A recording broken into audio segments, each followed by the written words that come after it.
ঈদের দিনে সেমাই রান্নাটা একটু স্পেশাল করে রান্না করতে চাইলে আজকের রেসিপিটা দেখে নিতে পারেন। কম সময়ে রান্নাটা করা যাবে, আবার সেই সাথে এই সেমাইটা খেতে হবে অন্য যে কোনো সেমাই থেকে আলাদা। রেগুলার রান্নাটা একটু ঘুরিয়ে নিলেই দুটো সেমাই এভাবে রান্না করতে পারেন। লাচ্চা সেমাই আর জর্দা সেমাই, এই দুটো সেমাই আজকে একসাথে শেয়ার করেছি। প্রথমে আমরা লাচ্চা সেমাইটা রান্না করে নিচ্ছি। চুলায় একটা পাত্রে আমি এখানে 2 কাপ নিয়ে নিচ্ছি লিকুইড মিল্ক।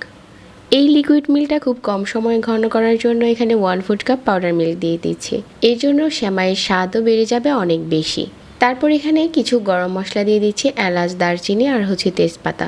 এগুলো দেওয়ার জন্য কিন্তু সেমাইয়ের দারুণ একটা স্মেল আসে, এই জন্য খেতেও ভালো লাগে। তারপর মাঝারি আঁচে জাল করে নিচ্ছি যতক্ষণ না এই লিকুইড মিল্ক কিছুটা ঘন হয়ে আসছে। আর এখানে 1/4 চা চামচ দিয়ে দিচ্ছি লবণ। মিল্কটা এখানে খুব তাড়াতাড়ি ঘন হয়ে গেছে। তারপর এখানে স্বাদ মতো চিনি দিয়ে দিচ্ছি। সেমাই মিষ্টি কেউ কম খেতে পছন্দ করেন, কেউ বেশি। যার যার পছন্দ অনুযায়ী চিনিটা অ্যাড করে নেবেন। 1/4 কাপ দিয়ে দিচ্ছি ফ্রেশ কোরানো নারিকেল। নারিকেলটা দেওয়ার কারণে কিন্তু সেমাইটা খেতে আরও বেশি ভালো লাগে। নারিকেল যত বেশি হবে সেমাইয়ের স্বাদ তত বেশি বেড়ে যাবে। তো আমাদের মিল্কটা এখন রেডি হয়ে গেছে, চুলা থেকে নামিয়ে নিচ্ছি। চুলায় আরও একটি প্যান বসিয়ে 2 চামচ নিয়ে নিচ্ছি ঘি আর 1 প্যাকেট নিয়ে নিচ্ছি লাচ্চা সেমাই। আপনারা যে কোনো ব্র্যান্ডের সেমাইটা নিতে পারেন। সেমাইটা দেওয়ার পর আমি এই ঘিয়ের সাথে সেমাইটা অল্প আঁচে কিছুটা লাল করে ভেজে নিব। মাঝারি আঁচে এভাবে করে নাড়তে নাড়তে দেখা যাবে যে একটা সময় সেমাইটা অনেক বেশি ক্রিস্পি হয়ে গেছে। ঠিক এই পর্যায়ে এখানে মিশিয়ে নিচ্ছি 1 টেবিল চামচের মতো কিশমিশ আর 1 টেবিল চামচের মতো পাউডার মিল্ক। আর এখানে 1 টেবিল চামচ দিয়ে দিচ্ছি চিনি। এই সবগুলো উপকরণ নেড়ে চেড়ে মিশিয়ে নিচ্ছি। এখন আমরা লাচ্চা সেমাইটা রেডি করে নিচ্ছি। যে বাটিতে সেমাইটা সেট করবেন ওই বাটিতে প্রথমে লাচ্চা সেমাই, তারপর উপরে ফ্রেশ কোরানো নারকেল ছড়িয়ে দিয়ে আবারও লাচ্চা সেমাই দিয়ে যেই লিকুইড মিল্কটা আমি আগে থেকে জাল করে রেখেছিলাম এটা এখন কুসুম গরম আছে আর এই অবস্থায় সেমাইয়ের উপরে ঢেলে দিচ্ছি। নেড়ে চেড়ে ভালো করে মিশিয়ে নিচ্ছি।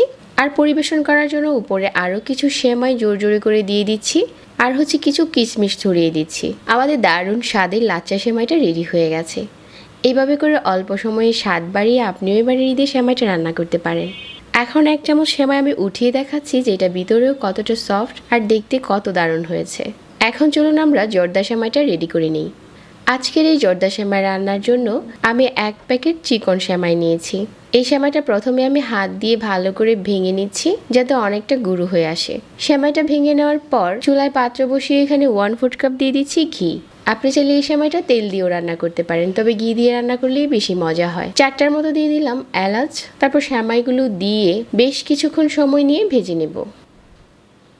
সেমাইটা ভাজার সময় তাড়াহুড়া করা যাবে না, অল্প আঁচে নেড়ে চেড়ে সেমাইটাকে আমি লাল করে ভেজে নিব। যখন সেমাইয়ের কালারটা এরকম চেঞ্জ হয়ে যাবে ঠিক ওই পর্যায়ে আমি বাকি উপকরণগুলো এখানে মিশিয়ে নিব। সেমাইটা এখন পুরোপুরি ভাজা হয়ে গেছে। এখন দিয়ে দিচ্ছি বাদাম কুচি আর দিয়ে দিচ্ছি কিশমিশ।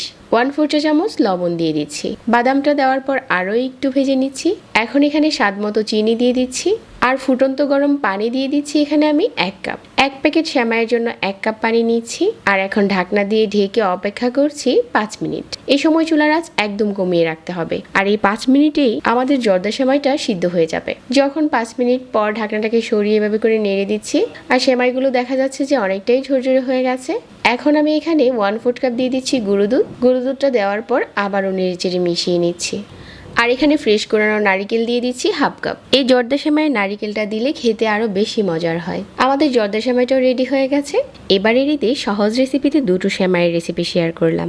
আশা করছি সবার ভালো লেগেছে। সবাইকে আবারও ধন্যবাদ জানাচ্ছি আর আজকে এখানেই বিদায় নিচ্ছি। আল্লাহ হাফিজ।